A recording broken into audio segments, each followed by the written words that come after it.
La escuela sabática edifica la fe y la hace práctica a través del estudio diario de las Sagradas Escrituras. Bienvenidos a la lección de la escuela sabática en el territorio de Nueva Jersey. En esta hora, como todas las semanas, queremos darte la bienvenida a tu repaso de la lección del folleto de la escuela sabática, ¿verdad? Auspiciado por la conferencia de New Jersey. Y como una semana más, estamos aquí para poder llevarte la lección número 6, motivación y preparación para la misión. Gracias por estar con nosotros nuevamente, gracias por compartir este repaso nuevamente juntos. Y el día de hoy me acompaña el pastor Albert Pérez. Pastor, bienvenido. ¿Cómo está? ¿Cómo se encuentra usted en esta hora? Hola pastor, un gusto estar de regreso juntos compartiendo un repaso de una lección más, el cual vamos a disfrutar porque definitivamente este es el corazón de lo que la iglesia está moviendo para este tiempo final, la predicación del evangelio. Muchas gracias, pastor. Muchas gracias por estar con nosotros. La semana pasada estuvimos hablando acerca de las excusas para eludir la misión. Y bueno, como ya no tenemos excusa, ahora necesitamos entonces la motivación, la preparación para la misión.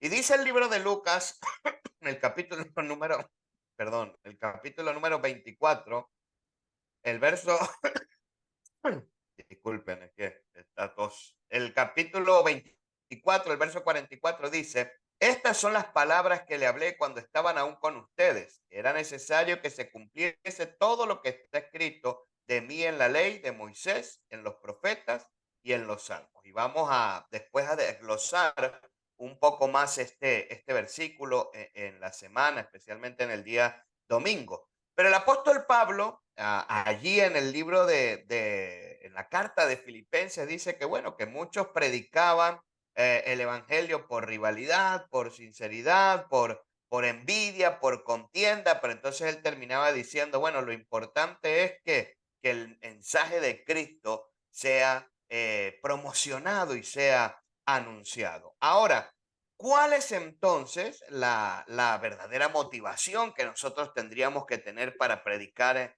el Evangelio? Pues esta semana vamos a estar desarrollando este tema acerca de la motivación y no solamente de la motivación, sino de la preparación para ir a la misión. Ahora, Pastor Albert, quisiera iniciar con usted haciendo una pregunta, como lo dije al principio, ¿no? La motivación. Ahora, ¿cuál cree usted que es el gran factor en la motivación para cumplir el evangelio, según la lección de esta semana? Muy bien, pastor. Nosotros vamos a estar desarrollando dos elementos muy esenciales en relación al cumplimiento de la misión. Vamos a estar hablando de esa motivación, el aspecto motivacional y el aspecto práctico del desarrollo de ella. Por tal razón, nosotros vamos a estar viendo estos elementos que comprenden de manera específica una motivación y una preparación. Hablando en relación a la motivación, pastor, ese factor que sobresale, debemos de entender que la exposición o la testificación nace desde el punto crucial de una experiencia personal. En la Biblia, el libro de Lucas, el capítulo 24, es un libro extraordinario que está desglosada prácticamente la lección de esta semana en relación a cómo cumplir la misión, cómo inicia el cumplimiento de la misión. En primer lugar, pastor y hermanos, la misión es buenas noticias. ¿Qué buenas noticias? Lucas capítulo 24 comienza registrando acerca de la resurrección. Y aunque la lección no hace mucho énfasis en ello, entendemos que las noticias buenas son de que el evangelio, que Cristo ha vencido. La gran noticia no solamente era que Cristo había muerto, morían todos los que eran colgados en aquel madero en la cruz. La sorprendente o la sorpresa para el tiempo era de que Jesús había resucitado. Evangelio significan buenas noticias, noticias Cristo ha resucitado. Ahora, la motivación comienza con un elemento esencial. Ya Cristo resucitado, empieza el elemento, el factor de relación o una experiencia con el Cristo resucitado. nosotros encontramos que las damas estaban en preparación el domingo por la mañana para ir a ungir el cuerpo del Mesías. La sorpresa es que se encuentran con ángeles que le dicen: Jesús no está acá, ha resucitado. Esa noticia fue sorprendente. No iban al sepulcro con la intención de ver una tumba vacía, iban al sepulcro a ungir el cuerpo del Mesías, pero ahora se toman la sorpresa, la buena noticia de que Cristo venció la muerte, ha resucitado. Pastor, y este es un elemento clave. Cuando nosotros compartimos evangelio, estamos compartiendo buenas noticias. Muchas veces no compartimos el evangelio porque no entendemos el concepto. ¿Qué significa compartir el evangelio? Compartir el evangelio significa compartir buenas noticias, compartir una buena nueva. A nosotros nos gusta compartir noticias muchas veces, pastor, y cuando son buenas, a veces queremos adelantarnos y no queremos esperar. A veces llamamos a la esposa si no estamos cerca para, no aguantamos. Yo recuerdo muy bien, pastor, cuando por muchos años estuve esperando el proceso legal con mi esposa, nuestro proceso de residencia, y tardó bastante tiempo. Gente estaba orando y gente estaba pidiendo por esa petición. Cuando un día llegamos a casa, nos encontramos la sorpresa del sobre. No quisimos esperar encontrarnos con las personas que tenemos tanta cercanía, sino que inmediatamente llamamos y compartimos. Evangelio significa eso, pastor, compartir buenas noticias. Imagínese a alguien quedándose con las buenas noticias con boca cerrada, y a veces no entendemos el concepto, pastor. Por eso nos privamos de compartir buenas noticias. Y en relación a esa experiencia personal, las damas se encuentran con esa noticia, salieron corriendo para avisarle a los apóstoles. Uno, testificaron eso porque habían tenido esa experiencia. Pedro, en esa reacción, en poco de duda, sale corriendo al sepulcro y se da cuenta que sí está vacío el sepulcro. La diferencia es que Pedro no se encuentra con los ángeles que le dan esa noticia, solo se encuentra con una tumba vacía. Pedro no comparte la noticia hasta que se encontró con Jesús en el verso 24 del capítulo 24. De igual manera, los discípulos, en otras palabras, pastor, en el capítulo 24 hubo una acción de compartir hasta que hubo un punto de encuentro de relación personal con el Cristo resucitado. Quiere decir que, bueno, que la verdadera motivación es el compartir una buena noticia que nosotros tenemos. ¿Sabes que yo tengo ese mismo problema con mi esposa? Ella siempre me dice que tú no sabes aguantarte. Yo alguna vez se le compro algún regalo o algo y es como que me pica, que le tengo que decir, y ella me dice, tú no sabes regalarme porque siempre no me puede dar la sorpresa porque no te aguantas para decirme. Y tomando ese ejemplo, ¿no? Tiene que ver con esa motivación, ¿no? O sea, primero, la motivación es algo relacional de lo que me está pasando a mí. O sea, Amén. si a mí me está pasando, yo necesito compartirlo, ¿no? O sea, cuando yo tengo la experiencia de Cristo en mi vida, cuando yo veo que está siendo una influencia positiva en mi vida, cuando yo veo que está siendo una realidad en mi vida, y no hay quien me calle, no hay quien me calle. O sea, nosotros podremos, un ejemplo, como pastores, decir, ok, vamos a enseñar a dar estudios bíblicos, vamos a enseñar a sacar decisiones, vamos a enseñar, no sé, a tocar la puerta, ok, vamos a enseñar a cómo se manejan,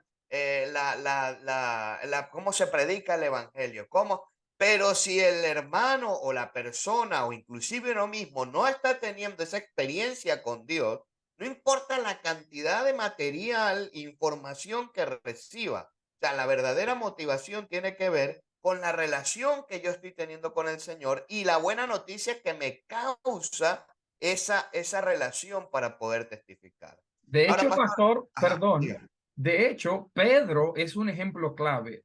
Las damas regresaron y dijeron porque habían tenido ese encuentro con los ángeles que le dijeron, ha resucitado. Pero Pedro va y la tumba está vacía. Para él todavía no era un elemento de convicción porque no había tenido ese punto de encuentro.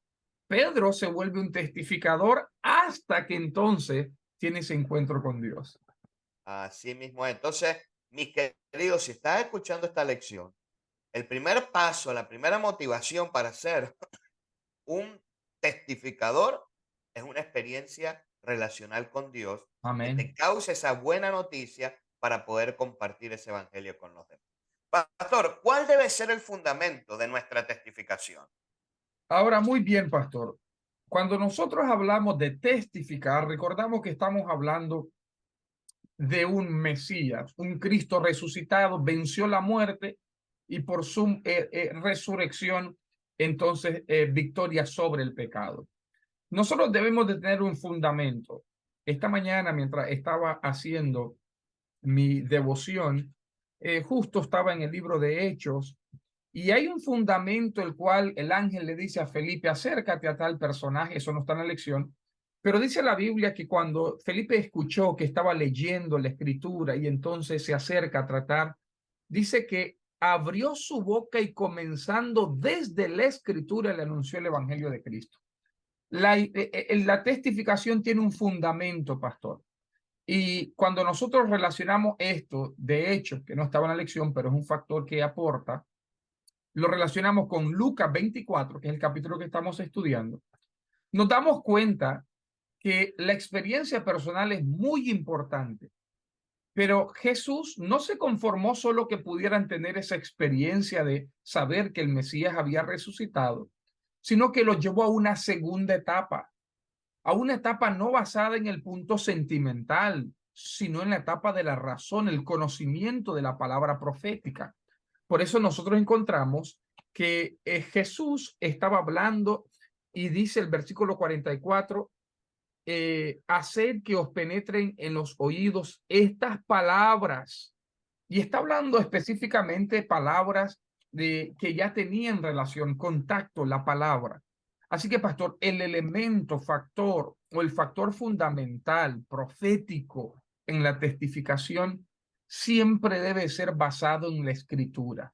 Claro, yo comparto lo que Cristo ha hecho en mi vida, testimonio.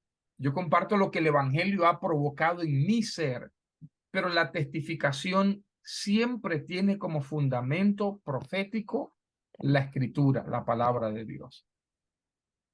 Esta semana pasada tuve campaña en la iglesia de Panamericana, la semana pasada, antepasada, eh, eh, perdón, pasada.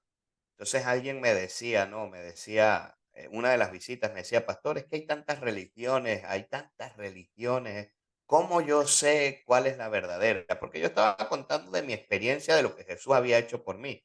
Y entonces, pues esa experiencia de lo que Jesús estaba haciendo por mí, pues lo tocó. Pero entonces, al final de la conversación o al final de la predicación se acerca y me dice, pastor, eh, ok, usted habla de su experiencia, pero yo asisto a los mormones. He pasado por los testigos de Jehová. Ahora estoy aquí visitando los adventistas. Entonces, tantas religiones, ¿cuál es? Entonces, yo siempre a él y a todo que me hace esa pregunta, le aconsejo y le digo lo que la palabra de Dios dice. Si Amén. esa, si esa religión está basada, todo lo que creen en la palabra de Dios, sigue adelante. Porque ese es nuestro fundamento, así como lo decías tú, ¿no? O sea, el fundamento siempre tiene que ser la palabra de Dios. Ahora, pastor, yo ya tengo entonces la motivación, también tengo el fundamento que ya sé, o sea, me siento alegre de compartir el evangelio y tengo que compartir ese evangelio fundamentado en la palabra. Entonces ahora comenzamos a entrar un poco con el tema de la preparación. Ya tengo la motivación correcta, tengo el fundamento correcto. Ahora, ¿cómo debe iniciar nuestra preparación para cumplir la misión? Muy bien, pastor. Creo que es extraordinaria la forma como la lección está entretejiéndose. Lucas es el mismo escritor del libro de los Hechos, así que tenemos que tener eso en consideración, porque Lucas escribe, por decir, su primer volumen en el libro de Lucas, pero Hechos es la continuidad, el segundo volumen de la misión. Y ahora entramos al segundo volumen, aunque la lección no lo dice, esa es la fórmula secuencial. El segundo volumen, ahora vamos al segundo libro de Hechos, de Lucas, que es el libro de los Hechos. Y pastor, ya tenemos motivación, que es la preparación personal, fundamento bíblico. Ahora, ¿cómo es la preparación personal? ¿Cómo me preparo, pastor? Yo quiero ser un testificador, yo quiero ser un testigo del Evangelio? ¿Cómo me preparo? Ahora vamos al libro de Hechos, capítulo 1, versículo 4. Si ustedes recuerdan, el Señor le dijo que no se fueran de Jerusalén, sino que esperaran la promesa del Padre que les había dicho, que era en relación al Espíritu Santo.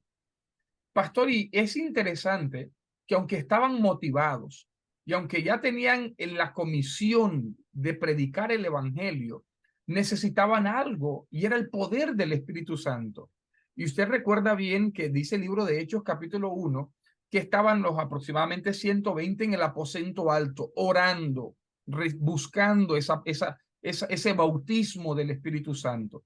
Y es interesante, pastor, porque yo puedo estar muy motivado, porque yo puedo tener claro que el fundamento es bíblico, pero si yo no tengo esa unción, el poder del Espíritu, ese contacto con el Espíritu, con el cielo, yo podré tener mucha motivación, pero este no es un negocio vagamente, este es un asunto espiritual.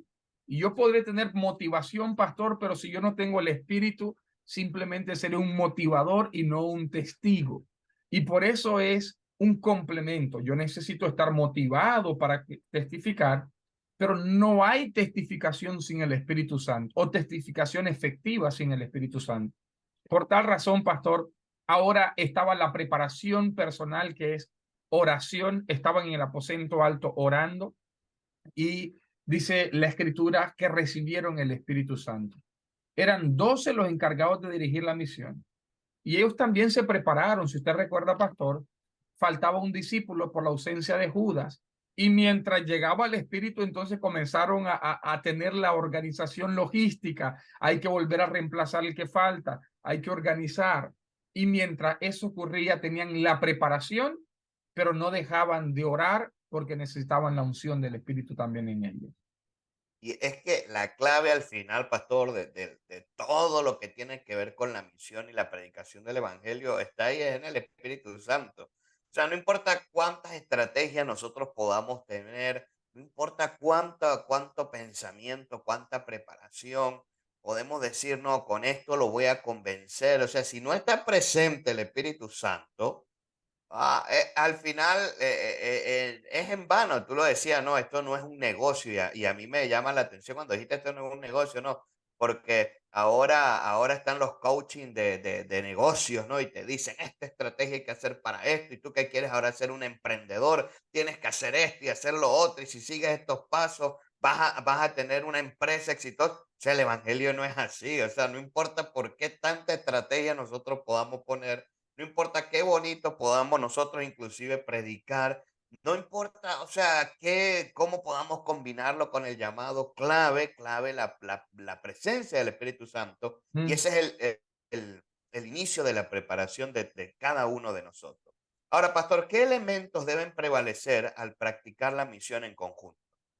Muy bien, pastor. Y antes de llegar a eso, yo quisiera simplemente tocar un elemento rápido. Yo recuerdo, pastor, antes de yo graduado ya a la universidad, en un momento, en un estudio, implementando todo lo que el conocimiento que uno tiene, cómo sacar una decisión, cómo esto y lo demás. Así que con todo el conocimiento que había adquirido o el poco en la universidad, estando en esa lucha con una persona, tomando la decisión, había no una buena respuesta. Me acompañaba, recuerdo bien, un hermano. Yo comencé en el área rural, como casi la mayoría de los pastores. Un hermano sencillo, pastor, con poco habilidad a la lectura y demás. Y entonces él tomó el turno y me dijo, pastor, ¿puedo yo? Y comenzó a hablar. Un hermano totalmente inmergido en una relación con Dios, de orar por horas. Y yo miraba, pastor, cómo la actitud de la persona comenzó a cambiar, la resistencia comenzó a disminuir y esa persona comenzó a llorar. Y yo quedé con toda la estrategia que pudiera tener, que es necesaria, que no es irreemplazable, pero lo que realmente, lo que usted mencionaba, el espíritu es la realidad, lo que convence, lo que empodera y lo que toca. Por eso que dice que Él os convencerá de todo vuestro pecado y Él os guiará en justicia y juicio. Porque si, pastor, podemos tener todo, pero si no tenemos el Espíritu, no podríamos llegar a ese punto. Así es. Y en relación a la pregunta, A los elementos. a los elementos, pastor, ya en el libro de Hechos nos damos cuenta que ellos ya habían preparado, reemplazado al discípulo faltante. Ahora es el momento de la acción. ¿Cómo lo hacemos? Ya nos consagramos, ya creemos que la Biblia es el fundamento, ya tenemos motivación. Ahora, pastor, ¿qué ocurre? Voy a la acción. Hay varios elementos, pero específicamente que encierra uno solo, y es que, pastor, estaban unánimemente empujando la misión como un solo pueblo y un solo cuerpo. Ellos actuaron de manera unida. En primer lugar, todos los que estaban reunidos estaban orando. Eso implica todo mundo estaba consagrándose, pastor. Y esto es un problema de hoy en día, que nosotros creemos que la consagración es para el pastor y para los líderes de la iglesia. Es que ellos son los que son, como ellos tienen que dirigir la iglesia, ellos tienen que ser los más consagrados. Eso no es lo que encontramos en el tiempo bíblico. Dice que todos estaban orando, todos estaban recibiéndole, todos recibieron al Espíritu Santo, todos recibieron dones y ante a esa respuesta comenzaron a predicar. Esto nos muestra, pastor, que tenemos que entender que el cumplimiento de la misión es un compromiso de todos, no de algunos. El cumplimiento de la misión requiere una entrega de todos, no de algunos. El cumplimiento de la misión requiere que debemos de usar nuestros dones, que son diferentes, pero deben de ser puestos. Y hay algo que la lección decía, pastor, que es bueno resaltar, que no utilizaron el don del Espíritu Santo para su propio beneficio, sino para una sola cosa que se llama el cumplimiento de la misión. Yo estoy en una serie con una de nuestras iglesias del distrito en cuanto a misión, y yo decía, nuestros dones y talentos, pastor, no son para favorecernos nosotros, sino para cumplir la misión del Dios que nos dotó de dones y talentos. Y leí una frase que me caló hace unas semanas atrás, que muchas veces nosotros estamos tan preocupados por ser estrellas en la iglesia que dejamos de ser la luz del mundo, que eso fue lo que Dios nos llamó a hacer. Estamos tan preocupados que nuestros dones, pensando en nosotros, mi talento, mi don, pensando en mi beneficio, que dejamos de ser la luz del mundo. Los dones no son para edificarnos nosotros, según Efesios capítulo 4, sino dice, para edificación de la iglesia, en otras palabras, del cumplimiento de la misión. Yo creo que debemos de dejar de preocuparnos, pastor, por ser estrellas de iglesia y ocuparnos en ser la luz del mundo, que a eso nos llamó el Señor. Y mira que, bueno, mira que estamos de acuerdo. Yo hace 2 sábados atrás terminé una serie con mi iglesia de los dones, de los dones. Y yo le decía a ellos, con referencia a ser utilizados por el Espíritu Santo, no para favor propio, sino para la iglesia, lo que tú mismo decías. Yo decía, mira, voy a poner un ejemplo. Hay está el don de la enseñanza. Ese es un don que Dios da, pero ¿para qué lo da? Lo da para que sea usado por el Espíritu Santo para la predicación del Evangelio. Y entonces yo decía, no, en mi ministerio he conocido muchos que son buenos maestros de escuela, que han sido premiados con premios oye, como el maestro del año, como esto, como lo otro, pero le pides dar un estudio bíblico y no lo dan. Entonces, utilizaron ese don para beneficio propio y se olvidaron que el don fue dado por el Espíritu Santo para la predicación del Evangelio. Entonces, de eso aprendemos de esta primera iglesia, ¿no? De esta primera iglesia naciente en la predicación. O sea, el apóstol Pedro no utilizó el Espíritu Santo para decir, bueno, ahora voy a cobrar por sanidad, voy a hacer saneamiento y voy a cobrar para tener un negocio de sanidad. No, o sea, hacía la sanidad y la hacía para poder predicar el Evangelio. Ahora, es interesante esa parte que tú mencionabas. Ahora, pastor, ¿qué nosotros entonces podemos aprender de esta iglesia primitiva? No, o sea, ya dijiste una mención, pero ¿qué podemos entonces nosotros ver de esta primera iglesia? ¿Cómo nos podemos retratar nuestra iglesia con esta iglesia primitiva? Pastor, yo creo que nosotros encontramos en esta iglesia elementos. Yo comparto con los hermanos que este es uno de los libros que me atrae, y encontramos elementos muy cruciales. ¿Por qué es relevante esta iglesia, pastor? Porque hay mucha similitud a la iglesia que va a terminar la misión al tiempo del fin. En primer lugar, se requiere que la iglesia primitiva inició con un grupo de gente comprometida, consagrándose, buscando el Espíritu Santo. Esa es una muestra que la iglesia del tiempo del fin entiende que solo mediante el Espíritu se va a cumplir la misión. Luego otros elementos, un compromiso de estar unánimes. La unidad va a ser esencial para poder completar la misión. Y teniendo esto en consideración, pastor, que estamos llegando a la conclusión, la iglesia primitiva llegó a un punto donde habían, pastor, de 120. Usted tiene una iglesia que pastorea grande, una de las iglesias más grandes de nuestra conferencia. Pero imagínese, pastor, que una iglesia pasó de 120 miembros y en un momento reciben más de 3,000 personas. Tremendo problema el que se comienza a venir encima de una iglesia. ¿Dónde hacemos? ¿Cómo organizamos? ¿Cómo retenemos? ¿Cómo hacemos? ¿Nos enfocamos solo ahora en los que se bautizaron y dejamos de cumplir la misión? ¿O nos enfocamos a seguir y qué hacemos con los que entraron? Pastor, y llega el día jueves extraordinario lo que la iglesia primitiva se da cuenta.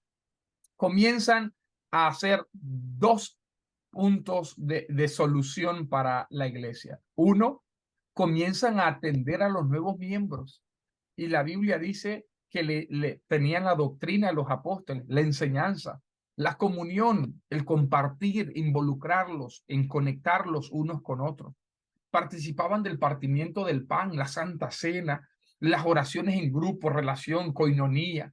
Pero, pastor, se dieron cuenta, Hechos 6, que no solo podían estar atendiendo la mesa de las viudas y a los que estaban recién bautizados. Organizaron tal que no podían detener la predicación de los evangelios y entonces se reunían en los templos de los judíos para seguir predicando el evangelio de Jesucristo. Pastor, y la pregunta es tal: a veces hay un desequilibrio en la iglesia. Hay hermanos que dicen, es que lo que pasa que solo bautizando, deberíamos de enfocarnos solo a atender los que tenemos, los poquitos que tenemos hay que cuidar y hay que nutrirlos. Es cierto, pero es una verdad incompleta. Lo que pasa es que en la iglesia nuestra solo pasamos evangelizando y no cuidamos. Pastor, hay dos puntos esenciales: el cuidar o alimentar, el discipular a los que ingresaron, y el seguir predicando, porque no podemos detenernos de seguir predicando. Así que dos elementos que no se pueden separar: ni descuidar los que entran, ni descuidar la misión de los que tienen que seguir entrando al cumplimiento.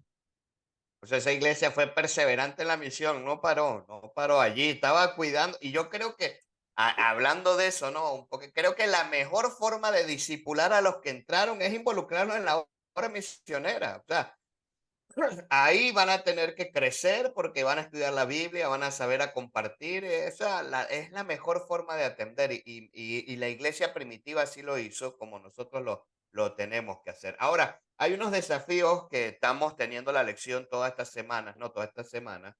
Y los desafíos para este día jueves es: piensa en alguien en tu vida que desearías que fuera creyente. Ora cada día para que esa persona tenga una experiencia personal con Jesús. Ese es el primer desafío.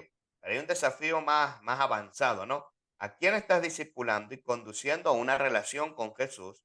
Busca maneras de guiar a esa persona a la comunión con otros creyentes. Entonces los desafiamos a través de la lección a que estos desafíos puedan ser una realidad en su vida también. Pastor, las palabras finales entonces para cerrar nuestro programa de la lección. Pastor, la realidad es que la gran comisión debe de ser y ocupar el lugar que debe de ocupar en nuestras iglesias. Y eso requiere motivación, consagración y compromiso con la misión que Dios nos ha entregado. Bueno, muchas gracias, pastor, por compartir con nosotros esta semana, por tomar el tiempo de estar allí y compartir la lección con nosotros. y gracias porque nos ha explicado pues esta lección, nos ha mostrado cuál es esa verdadera motivación, cuál es la preparación que tenemos que tener a la espera y bueno, allí el compromiso. La lección de la semana que viene, misión en favor del prójimo. Así que los esperamos para que podamos compartir juntos la lección. Estará con nosotros el pastor Jonathan y desde ya le pedimos que puedan compartir este mensaje para aquellas personas que lo necesitan. Que Dios me los bendiga y gracias por estar una semana más con nosotros.